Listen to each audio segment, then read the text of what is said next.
미국의 저명한 정신의학자 가운데 스코트 팩이라는 분이 있습니다. 그분이 쓴 책 가운데서 더 로드레스 트래블이라는 책이 있습니다. 우리나라 말로는 아직도 가야 할 길이라는 말로 번역되게 되었는데, 이분이 많은 그 정신질환을 앓고 있는 사람들을 조사하면서 왜 정신병이 걸렸으며 어떻게 치유할 것인가에 대해서 연구하면서 이 책을 썼습니다. 근데 정신병에 걸리고 이것을 치료하는 데서 제일 중요한 것은 그 원인을 먼저 밝히는 것이었습니다. 그것이 뭐냐면 모든 책임이 자기에게 있다는 사실을 인정해야 한다는 겁니다. 우리는 어떤 문제가 생기면 다 어때요? 남에게 책임을 전가시키고 회피하려고 하지 않습니까? 이렇게 해서는 나을 수가 없다는 것입니다. 어떤 사람은 한 40-50년 결혼생활을 하고 나서요, 자기 부모를 원망을 해요. 자기는 결혼할 마음이 없었는데 부모가 중매해가지고 강제로 시켰다는 거예요. 그래서 제가 뭐라고 그랬거든요. 아니, 부모가 아무리 시켰다고 해서 결혼이라는 것이 가능하냐? 가출을 하든지 아니면 죽든지 뭐 자기가 원하니까 사실은 한 거 아니겠느냐, 그러고 얘기를 했거든요. 여러분, 틀린 얘기 맞는 얘기예요. 둘이 사이 좋을 때는 아무 소리 안 한다니까요. 근데 문제만 생기면 그 다음엔 부모 원망하는 거예요. 이렇게 책임을 다른 데로 돌리게 되어지면 근본적인 문제가 해결되지 않는데, 스코트 팩은 이야기합니다. 그 모든 책임, 모든 문제의 원인이 자기에게 있다는 사실을 알아야지만 정신질환에서 치유가 가능하게 되어진다는 것입니다. 그 두 번째로는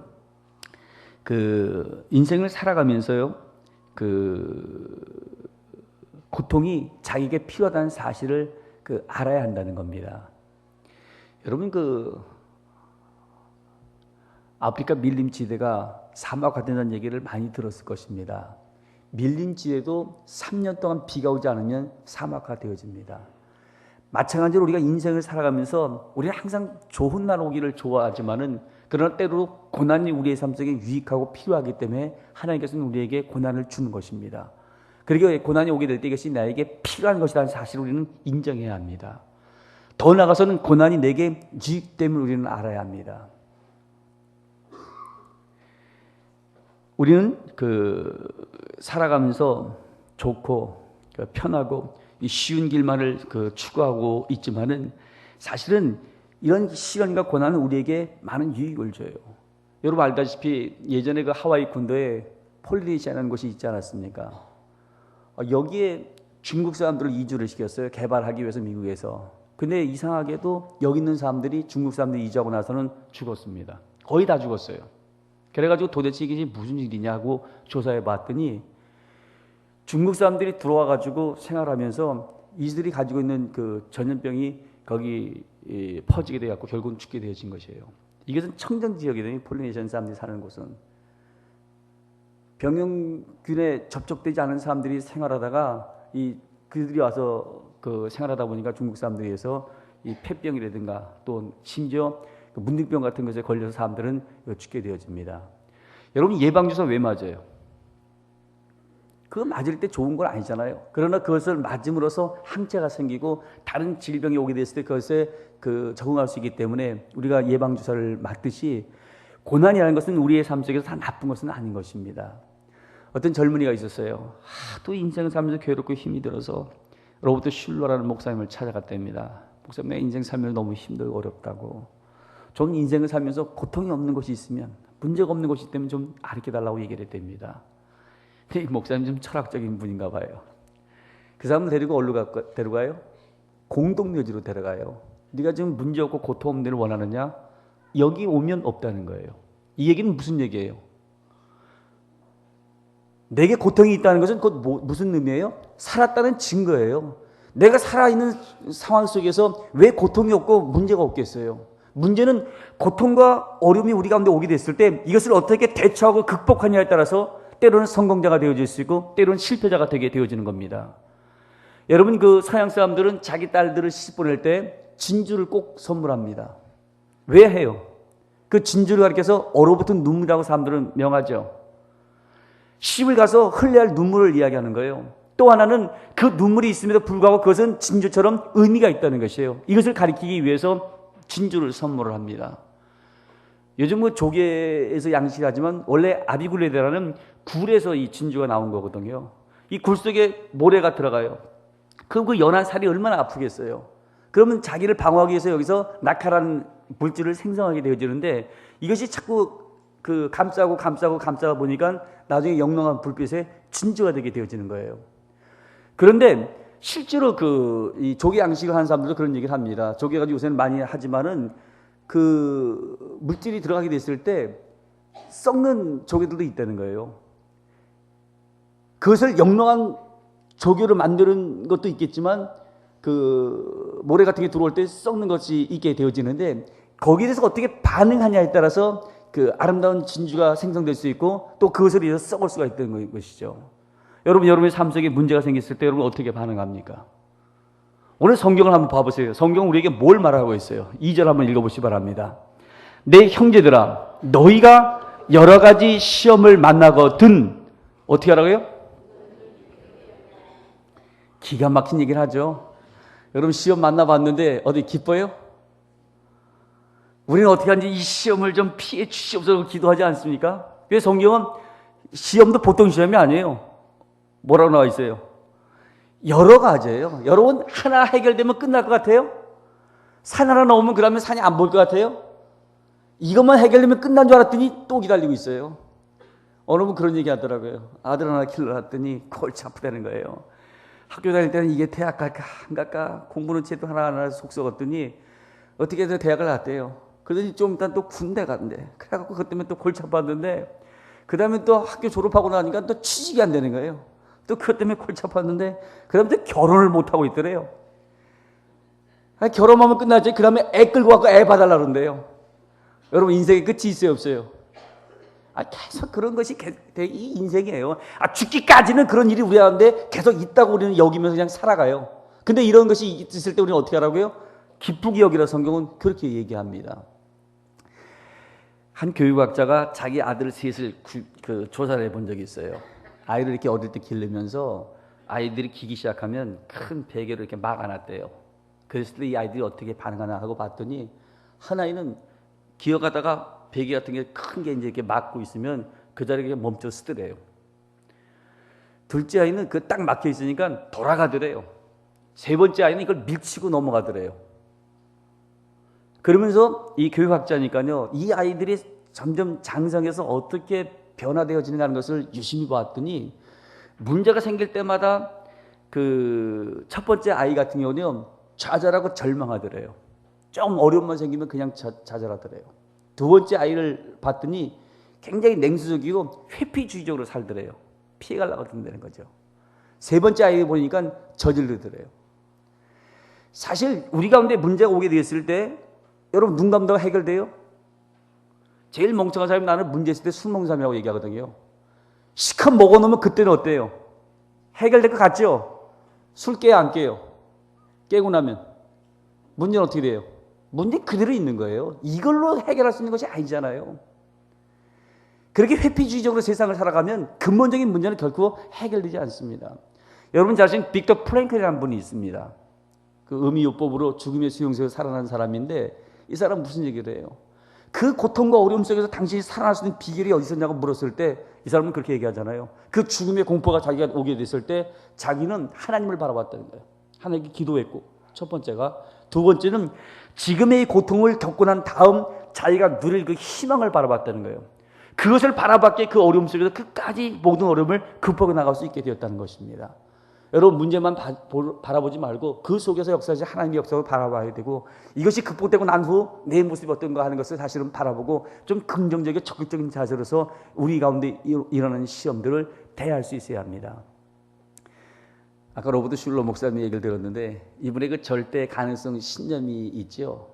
그분 그렇게 얘기하죠. 나는 가리라. 산이 내 앞에 있다 할지라도 나는 그 산을 올라가리라.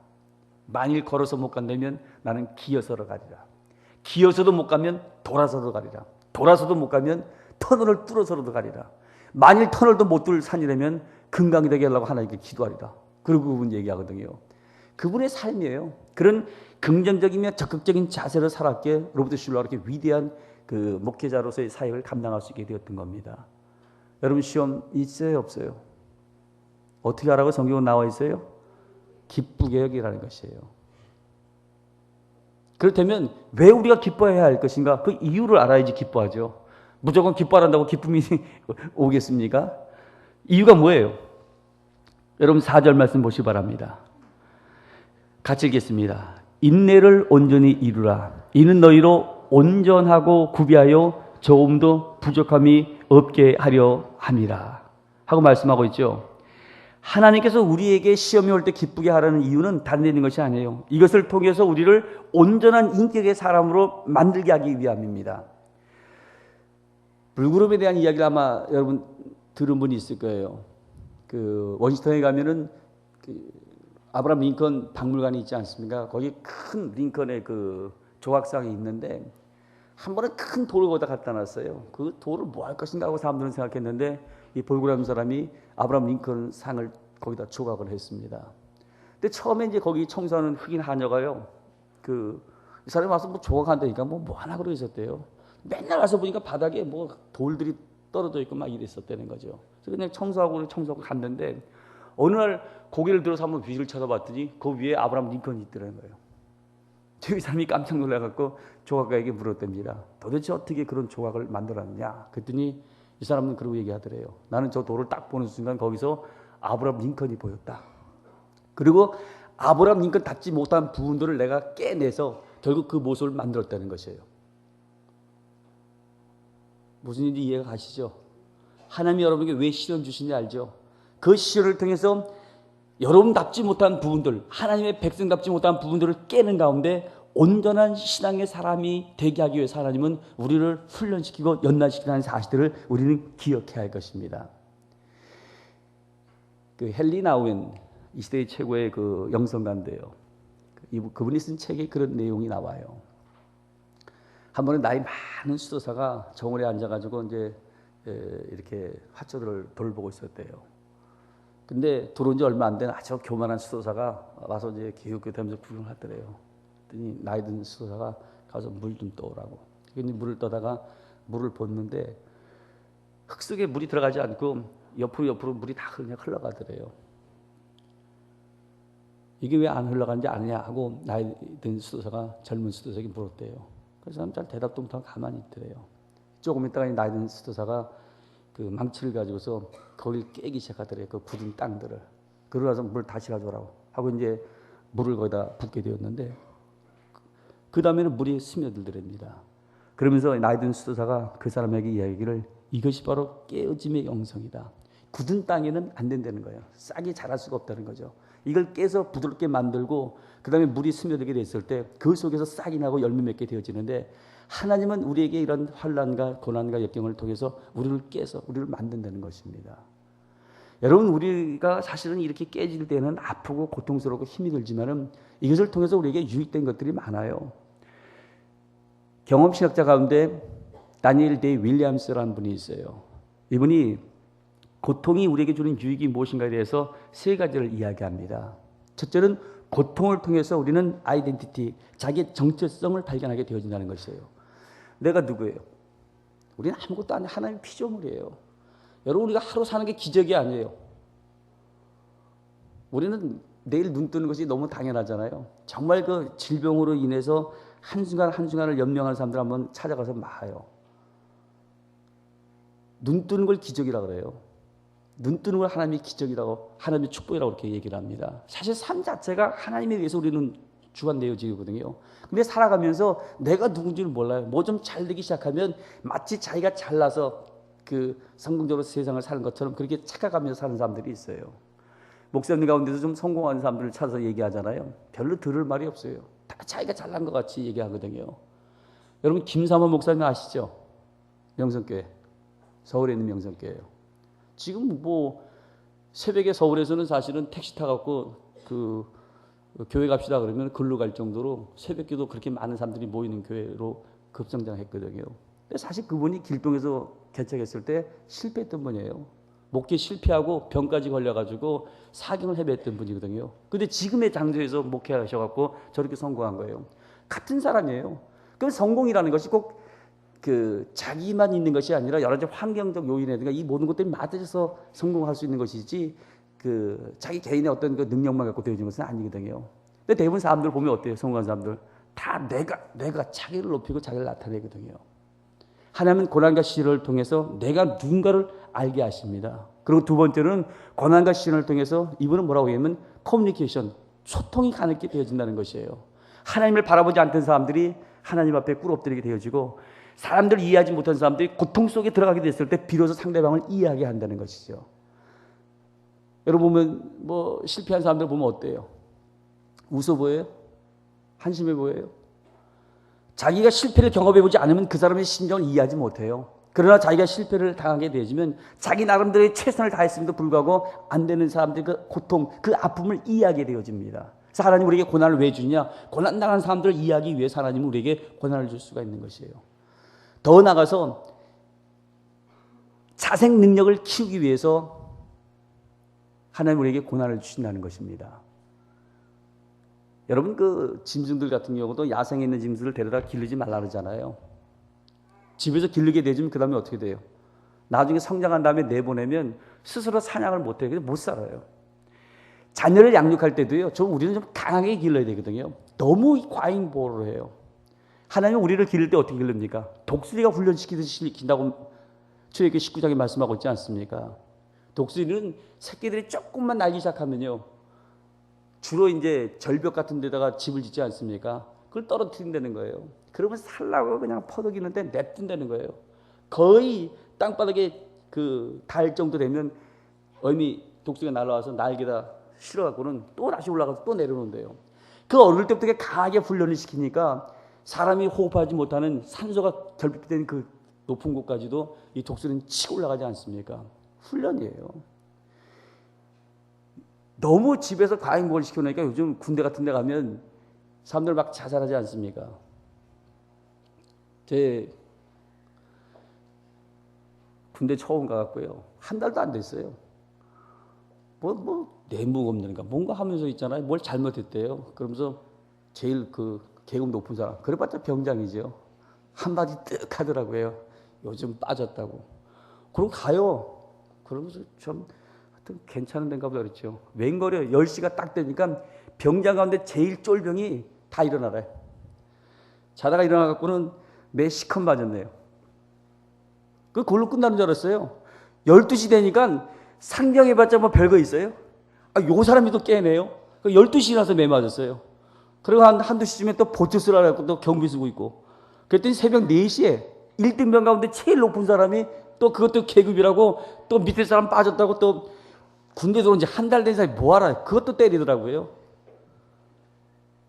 그러고도 군대 그냥 다녔어요. 아무 문제 없이 잘 있었고. 그렇게 자살한 사람들 잘 없었어요. 우리 때는 헛소리 교육이 있었어요. 왜냐면 그때만 해더라도 벌써 보안대에서 사람을 때리냐 안 때리냐 이런 걸 조사를 했거든요. 헛소리 교육부터 시켜요. 어떻게 시키냐면 딱 데려다가 패요. 때리면은 그 다음에는 물어요. 몇 대 맞았냐. 그러면 맞는 사람이 쉬어요 안 쉬어요. 5대 이러면 5대 맞았습니다 그러죠. 요거 봐라. 그 다음에 또 막 때려요. 몇 대 맞았어. 7대요. 숫자를 대면 될수록 다 때려요. 그러면 몇 대 맞아보면 이제 사람들이 감이 오거든요. 이 사람 왜 때리는지. 그 다음에 막 때려요. 맞았냐? 안 맞았습니다. 됐어. 그게 헛소리 교육이에요. 그리고 맞으면서도 군대 생활했고 누가 와서 조사를 하면요. 한 대도 안 맞다래요. 나중에는 때리다 때릴 데 없으니까. 왜냐면 군대 같은 데는 보안대에서 검사하거든요. 이 가슴을 때려요. 이 총 개머리판 있죠. 그걸 여기 때리면 숨도 잘 못 쉬어요. 근데 그 사람들이 와서 여기는 검사 안 해요. 여기 때리는 거예요. 훨씬 나쁘죠. 차라리 살이 있는 궁뎅이 때리는 게 낫죠. 근데 그렇게 맞고도 자살 안 하고 다 군대에서 한다니까요. 근데 요새는 말 몇 마디만 하면요. 기분 나쁘다 그러고 목 매달아요. 너무 과잉 보호로서 자녀들을 기르기 때문에 그래요. 하나님께서는 우리를 그런 식으로 기르지 않아요. 독수리에 훈련시키듯이 우리에게 자신 능력을 기르기 위해서 때로는 환난을 주시고 때로는 시련을 주시고 고통을 주시는데 이게 나쁜 것이 아니에요. 이것을 통해서 우리가 지금 온전한 그리스도의 사람이 되기 위해서 하나님은 우리를 훈련한다는 사실을 기억해야 합니다. 그리고 이러한 환난을 통해서 우리에게 뭘 줘요? 3절 말씀 보시기 바랍니다. 같이 한번 읽겠습니다. 이는 너희 믿음의 시련이 뭘요? 인내를 만들어내는 줄 너희가 아니라는 것이죠. 이 인내라는 것은 휘포모네라는 단어를 사용하는데, 휘포, 고통 속에서 끝까지 이걸 참고 나가는 수 있는 능력이에요. 여러분, 이런 인내의 힘이라는 것은 지식으로 되어지는 것이 아니에요. 이론으로 되어지는 것이 아니에요. 실제로 고난과 시련 속에서 그것을 딛고 이겨나가는 과정 속에서 이것이 내 속에서 학습되게 되어지는 것입니다. 그러게 여러분들이 살아가면서 좀 힘들고 어려울 때 우리는 뭘 생각하냐면, 이걸 통해 하나님 나를 온전케 만들고 나로 하여금 인내의 사람이 되기 위해서 하나님께서 이와 같은 훈련을 시킨다는 사실을 우리는 기억해야 합니다. 그것을 겪을 때는 힘들지만 이것이 극복되고 난 후에 아까 빅터 프랭클린처럼 내가 어떤 모습으로 되어질 것인가를 소망하며 이 고통과 시련을 이겨나가야 돼요. 사람들이 하는 얘기입니다. 배가 파손당해서 사람들이 어려움을 당했어요. 그래서 좀 배 안에 있는 사람들이 좀 내려야 되는데 내리라고 암만 얘기해도 안 내리더래요. 그래서 선장이 지혜를 냈대요. 거기 이제 영국 사람들이 있는데, 여러분 영국 신사들 아닙니까? 신사도를 발휘해서 뛰어내리십시오 했더니 영국 사람들이 버뜩 일어나서 뛰어내리더래요. 일본 사람들 내렸는데 안 내려요. 그랬더니 이 사람이 또 뭐라고 얘기하냐면, 여러분 적어도 우리가 살아가면서 다른 사람에게 피해는 주면 안 되지 않겠냐. 다른 사람을 위해서 뛰어내리십시오 했더니 일본 사람들이 일어나서 내리더래요. 근데 한국 사람들 끝까지 앉아있더래요. 어떻게 할까 고민하다가 빨리 내리면 공짜입니다. 그랬더니 후다닥 그거다 뛰어내리더래요. 인간성이거든요. 여러분 중국 사람들 어떤 것 같아요? 나는 어릴 때 놀랐어요. 제가 어릴 때 크리스마스 예배, 성탄 예배를 끝나고 집에 갔더니 텔레비전 방영을 하는데요. 그때 아마 한국에서 생중계를 그렇게 오래 한 적이 처음이었을 거예요. 대형각 화재 사건이었어요. 초기에는 대형각 화재 때 사람들 위에서 막 떨어지잖아요. 카메라 다 잡았어요. 난 사람이 위에서 떨어지면 그냥 뭐 하나 부러진 줄 알았더니 달걀 있죠. 달걀 딱 터뜨리면 어떻게 돼요? 형체가 없어. 사람이 그래야 되더라고요. 그 높은 데 떨어지니까. 근데 거기서 연기, 불 이런 것 때문에 참지 못한 사람들이 탁 떨어졌는데 끝까지 버틴 사람이 있었어요. 기억하실지 모르겠네요. 나이 드신 분들 아마 기억할 거예요. 그 창가에 한 사람이 마지막까지 참고 있다가 연기 속에서도 있다가 구출받은 사람이 있어요. 중국 대사관에 있던 사람이었어요. 대단하다 그랬어요, 이 사람. 연기고 이 열기 때문에 힘들어지니까 이불을 갖다가 목욕탕에다가 가서 적셔갖고는 그걸 뒤집어 쓰고요. 끝까지 참고 다 뛰어내리는데 이 사람 끝까지 견디는 가운데서 구출을 받았거든요. 근데 저희 아버님이 그걸 딱 보시니 저한테 그러고 얘기하더라고요. 저게 중국 사람들의 근성이라는 거예요. 그 사람들은 만맨비 그래가지고 어때요? 그렇게 조급하게 움직이지 않아요. 전에 장가계를 한번 시찰해서 같이 가서 갔었거든요. 근데 사람들이 늦게 내려왔어요. 빨리 이제 비행기를 타고 가야 되는데 비행기 시간 정해져 있죠. 그래가지고 사람들이 기다려갖고 관광버스 타고 가는데 시간이 없다 그래도 이 중국 아저씨 하루 종일 가요. 앞에 천천히 가는 차가 있는데 우리 같은 거 그냥 추월하겠더라고요. 별것도 아닌데 한 40, 50 정도밖에 안 밟는 것 같아요. 근데 그거 추월 안 하고 그냥 가더라고요. 중국인의 근성이거든요. 우리는 사람들이 뭐라 그래요? 좀 냄비 금성이라고 하거든요. 풀어 끓었다가 그러면 싹 잊어먹어요. 뭐 하나 어떻다 그러면 난리 났다가 그 다음에 싹 잊어먹잖아요. 근데 문제가 뭐냐면 이런 것들이 신앙 안에 들어오면 이건 위험한 것이에요. 왜냐하면 하나님의 역사의 방향을 보게 되면 하나님은 하나님의 때, 하나님의 방법으로 그 역사를 이루어 주시거든요. 아브라함이라는 사람을 하나님이 축복했어요. 근데 아브라함의 삶 속에 축복이 이루어진 것을 가만히 보게 되면 자식을 준다고 말씀하면서 그 자식이 몇 년 만에 생깁니까? 25년이에요. 땅을 주겠다고 말씀해요. 땅은 몇 년 만에 가나안 땅을 아브라함이 누려요. 자기가 받은 것이 아니라 자기 후손이 받아요. 430년 만에 그 땅을 받습니다. 여러분 성경에 나타난 인물도 보세요. 야곱 같은 경우 하나님이 축복받는데 몇 년 걸렸나? 20년이 걸려요. 요셉도 그렇게 신실하게 하나님을 섬겼음에도 불구하고 13년 만에 하나님의 축복을 받습니다. 적어도 우리가 신앙생활 속에서 이런 하나님의 때를 바라보면서 참고 인내해야 되는데 이런 훈련을 하나님께서는 환난과 시련을 통해서 우리 가운데 준다는 사실을 우리는 기억해야 합니다. 그렇다면 이렇게 시련이 우리 가운데 오게 됐을 때 그것을 갖다가 성경은 기쁘게 여기고 그것에 대한 유익을 바라보라고 이야기하는데 이런 상황 속에서 우리 신앙인으로서 해야 할 태도가 있어요. 그게 뭐냐면 바로 하나님께 기도하고 지혜를 구하는 것입니다. 그러게 5절 말씀 보세요. 같이 한번 읽겠습니다. 너희 중에 누구든지 지혜가 부족하거든 모든 사람에게 후히 주시며 꾸짖지 하시는 하나님께 구하라. 그러면 주시라 하고 말씀하고 있습니다.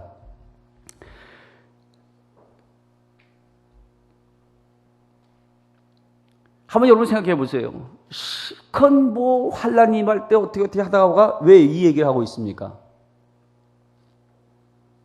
어떻게 보면 여러분 앞뒤가 안 맞는 것 같죠? 근데 하나님께서는 고난 가운데 있는 사람들에게, 시험 속에 있는 사람들에게 하나님께 기도함으로써 지혜를 얻으라고 이렇게 말씀하고 있거든요. 여러분, 지식과 지혜는 다릅니다. 지식이라는 것은 과거의 정보를 많이 아는 것이 지식이고, 지혜라는 것은 미래를 예측하고 미래를 내다볼 수 있는 힘이거든요. 지금 우리 아이들을 보세요. 똑똑합니까? 똑똑하지 않습니까? 아는 것은 엄청나게 많아요. 근데 어느 문제가 탁 터지면 그걸 해결할 수 있는 지혜가 없어요. 옳고그름을 분별할 수 있는 능력이 없어요. 지혜는 배워서 얻는 것이 아니고 지혜는 어떻게 해요? 하나님께 구하는 것이에요. 교회는 지식을 주는 것이 아니라 지혜를 주는 것입니다. 솔로몬이 20살 약간의 나이에 이스라엘 백성이 왕이 됐거든요. 왕으로서 제일 중요한 게 뭐예요? 선택이에요.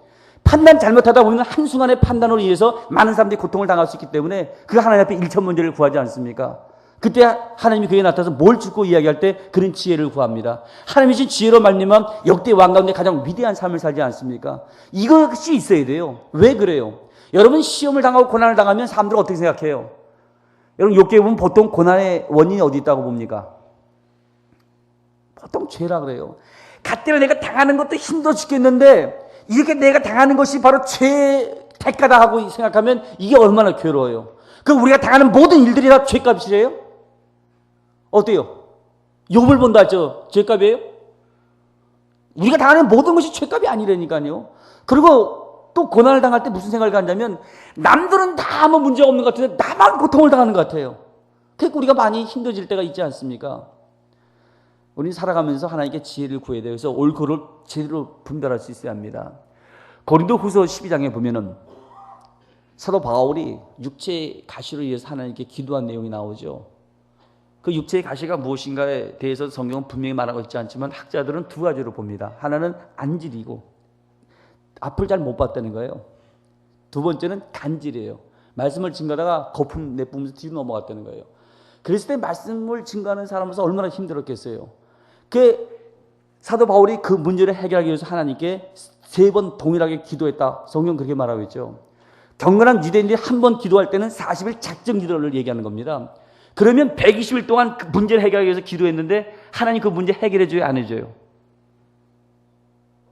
고린도후서 12장 한번 읽어보세요. 해결해 주는가? 안 해주세요. 그러면서 내가 왜 내게 육체의 가시를 줬느냐 그 이유를 소개하십니다. 이유가 뭐였어요? 바울은 하나님께서 받은 은혜가 너무 컸기 때문에 그러하여금 교만하지 않게 하기 위해서 겸손하게 하기 위해서 육체의 가시를 그에게 준 거예요. 그러니까 이렇게 힘들 때마다 바울은 어떻게 해요? 하나님 앞에 매어달려 기도했죠. 이 사실을 깨닫고 나서는 오히려 바울은 감사하지 않습니까? 내가 약해진 데서 오히려 강해집니다 하면서 오히려 그는 하나님께 감사했는데 실상 우리가 제대로 분별하지 못함으로 말미암아 하나님이 주신 축복을 이걸 저주로 잘못 생각할 수가 있어요. 그게 우리는 하나님께 뭘 구해야 돼요? 지혜를 구해야 합니다. 육체의 가시를 내게 왜 줬는가? 이 고난이 내게 어떤 의미가 있는 사실을 제대로 우리가 판단하기 위해서 주님 앞에 기도해야 할 것입니다. 여러분 성경에 보면은 시험이란 말이 있고요. 시련이란 말이 있고 유혹이란 말이 있어요. 유혹은 이건 마귀가 주는 것이 이건 파괴적인 것입니다. 그런데 하나님이 주시는 시험과 시련은 페이라조란 동일한 말을 써요. 이상하지 않아요? 하나님 우리에게 고통을 주시는데 시험을 주시는데 시험과 시련은 같은 말이라는 거예요. 페이라조는 같은 말인데 내게 오는 아픔이 아까 얘기했던 육체의 가시 같은 것이요. 시험이 될 수 있고 시련이 될 수 있어요. 시련은 뭐냐면 교육적인 것이요. 이것을 통해서 훈련을 통해서 우리를 강하게 만드는 것이고 시험이라는 것은 그것으로 인해서 결국 우리를 쓰러뜨리는 것이거든요. 자, 여러분 지금 안고 있는 그 어려운 문제들이 시련입니까? 시험입니까? 이 고통을 긍정적인 가운데 적극적인 가운데 소화하게 되어지면 시련이 되게 되어지는 것이고 이걸 부정적으로 해석하게 되어지면 결국은 시험이 되게 되어지는 것이에요. 이것은 여러분에 의해서 결정되어질 것입니다.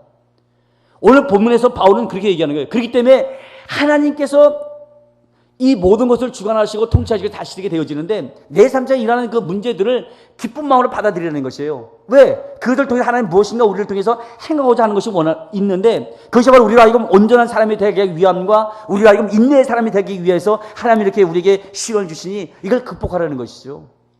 문제는 이것을 우리가 어떤 각도 속에서 바라보냐는 것, 그 원인을 제대로 이해해야 되는데 그러기 위해서는 오늘 성경은 우리에게 치를 구하라고 하나님께 기도할 것을 권면하고 있는 것입니다. 여러분, 참새 한 마리도 하나님의 뜻 없이는 떨어지지 않거든요. 우리의 삶에 일어나는 모든 것 중에서 하나님의 섭리가 있고 하나님의 계획은 있거든요. 그것을 바라볼 수 있는 눈을 가진 사람들은 어떠한 어려움 속에 들어간다 할지라도 낙심하지 않아요. 비록 내가 최악의 상황에 처한다 할지라도 최선을 인도하시는 하나님의 역사를 바라보면서 담대하게 신앙의 길을 걷게 되어 있는 것입니다. 우리는 때로 살아가면서 이 원인과 이유를 알지 못하는 가운데서 하나님이 주시는 축복을 또한 그것을 저주로 잘못 알고 그것에 의해서 우리가 어려움을 겪을 때가 많이 있는데 하나님께 지혜를 구하시는 가운데서 내게 고통을 주시는 원인이 무엇인지를 발견하고 이 고통을 통해 나를 훈련시키고 연단시킨 후에 하나님은 훗날 더 큰 축복을 주신다는 사실을 기억하면서 그것을 소망하고 믿음으로 오늘 우리가 당하는 모든 아픔과 시련을 극복하는 가운데 최후의 승리하는 삶을 살아가는 우리 모든 성도들이 되어져야 할 것입니다. 기도하겠습니다.